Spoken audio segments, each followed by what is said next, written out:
In today's video, I'm going to teach you how to master the fillet command in AutoCAD. The fillet command is your go-to tool for rounding corners or forcing clean intersections between two objects. It automatically trims or extends the selected objects and inserts an arc when you want a smooth transition. Here's how to use it with confidence. Start by opening your drawing and activating the command line if it isn't visible. Then type fillet and press enter to launch the tool. You can also pick the fillet icon on the ribbon, but typing it keeps you fast and precise.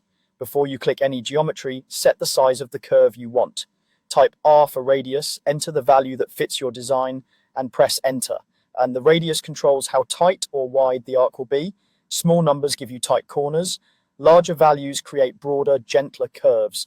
Remember, your units matter, so use a value that matches the scale of your drawing. You can always re-enter the command to change the radius later. Now select the first line and then the second line you want to connect.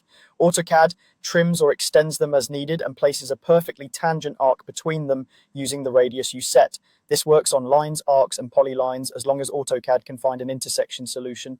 If the objects are too short, don't worry, Fillet will extend them automatically to meet the arc. If you need a sharp corner instead of a curve, set the radius to 0, type R, enter 0, and press enter. Then pick the first and second objects just like before. AutoCAD will trim or extend them so they meet with a crisp, clean corner, no arc. Great for cleaning up intersections or repairing sketchy geometry. When you have a lot of corners to process, use the multiple option to save time.